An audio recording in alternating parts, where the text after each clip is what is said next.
Bonjour à tous, c'est Sylvain, vous êtes sur Rue des Joueurs et on se retrouve aujourd'hui pour une nouvelle vidéo de pronostics sportifs. Nous allons parler de la grande finale de la Coupe du Monde de rugby entre la Nouvelle-Zélande et l'Afrique du Sud. Avant toute chose, n'oubliez pas de vous abonner à la chaîne.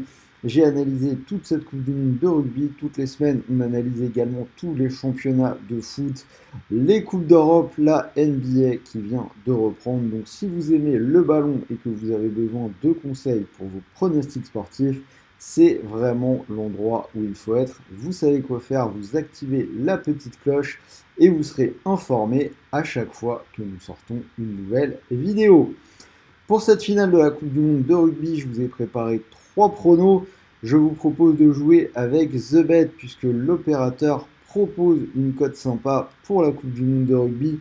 La cote de votre premier pari sur le rugby est doublée. Donc c'était pour la Coupe du Monde. Vous comprenez bien que c'est la finale. C'est donc la dernière occasion d'en profiter.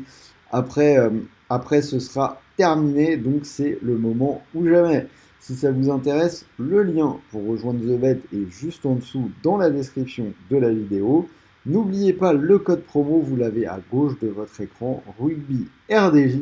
Et on en reparle à la fin avec le ticket que j'ai choisi pour cette finale. En attendant, on se lance dans l'analyse et mes 3 pronos. Alors, donc finale de la Coupe du Monde de rugby, on avait l'impression depuis quelques temps d'un déclin des équipes de l'hémisphère sud. Les Irlandais étaient les favoris de cette Coupe du Monde. On pensait vraiment, on y a cru, que la victoire des Bleus était possible. Mais au final, ce sont bel et bien les All Blacks et les Springboks qui vont se disputer le titre. Les deux équipes qui vont gagner chacune 3 Coupes du Monde. Et on rappelle que l'Afrique du Sud est tenante du titre. On peut également dire que les Blacks étaient extrêmement critiqués avant le début de la compétition. Ils s'étaient fait écraser lors du dernier match de préparation justement par cette équipe d'Afrique du Sud 35-7 avant de chuter contre les Bleus en ouverture. Et pourtant, ils se retrouvent dans cette finale et pour ma part, je vais même leur donner la victoire. Je pense que les All Blacks vont s'imposer. C'est une cote à 1,72. Pourquoi? Parce que depuis le match contre les Bleus, on assiste à une énorme montée en puissance de cette équipe de Nouvelle-Zélande. Montée en puissance couronnée par la victoire contre l'Irlande en quart de finale 28-24. Demi-finale particulièrement bien maîtrisée contre l'Argentine 44-6. Alors que cette impression de montée en régime est quand même moins flagrante du côté de l'Afrique du Sud. Une équipe qui a perdu en poule contre l'Irlande et qui a dû mener 2 guerres dans les matchs à élimination directe. D'abord contre les Bleus, on va pas trop en reparler, mais une victoire 29-28 contre cette équipe de France. Puis contre l'Angleterre en demi-finale 16-15 avec à chaque fois, le moins que l'on puisse dire, un arbitrage plutôt favorable. Alors, quelques petites infos compo quand même. L'Afrique du Sud qu'on attendait avec le plus d'impatience qui a validé la charnière Pollard de Klerk pour cette finale, soit la charnière qui est championne du monde en titre, la charnière qui a disputé la finale en 2019. Autre chose, les infos intéressantes viennent du banc. Donc 7 avant sur le banc des box, soit la possibilité d'apporter du 109 quasiment sur l'intégralité du pack en cours de match, ce qui signifie que la stratégie de l'Afrique du Sud est bien établie, hein, il compte encore une fois sur l'impact physique.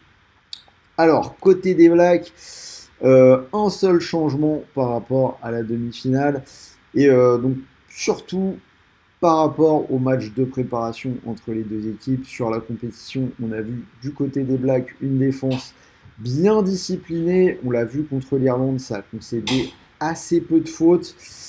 Et aussi ce banc avec cet avant côté Sudaf, ça signifie aussi peut-être après les 2 guerres des enfers qu'ils ont connues que les corps commencent à souffrir.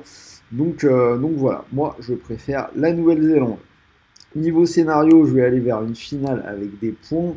Je vous propose le plus de 41,5 points qui est coté à 1,65. Et pour finir, on va valider l'essai de Will Jordan qui est coté à 2,50. Donc Will Jordan, c'est 31 essais en 30 sélections. Il est actuellement déjà co-détenteur en Coupe du Monde du record d'essais avec 8. Il pourrait atteindre la barre des 9 sur ce match.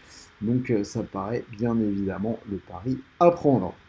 Sur ce, pour mon ticket, je suis resté simple. Je vous propose la victoire des All Blacks en sec, côté à 1,72. Donc je rappelle qu'avec The Bet, pour la durée de la Coupe du Monde, la cote de votre premier pari rugby est doublée. Ce qui signifie que si ce pari vous intéresse, si vous mettez 50 € sur la cote, vous pourriez remporter 86 €. Et donc comme la cote est doublée, vous remporteriez également 86 € de free bet, crédit de jeu non retirable supplémentaire. Ça nous ferait donc une cote à 3,44 sur la victoire des All Blacks. C'est quand même plutôt intéressant. Voilà, c'était Sylvain, donc dites-moi dans les commentaires si vous êtes d'accord avec moi, donnez-moi votre prono pour cette finale de la Coupe du Monde de rugby. Pensez au petit pouce bleu et moi je vais vous souhaiter un bon match, de bons paris, de bons gains sur ce dernier match de la Coupe du Monde de rugby. Et n'oubliez pas que les paris sportifs sont interdits aux moins de 18 ans. Et pour les autres, pensez vraiment à jouer en fonction de vos moyens. Les paris doivent rester une pratique récréative. Sur ce, je vous souhaite un bon week-end. Vous aurez la Ligue 2 cet après-midi et une vidéo sur le Classico. Donc restez à l'écoute. Salut à tous les amis.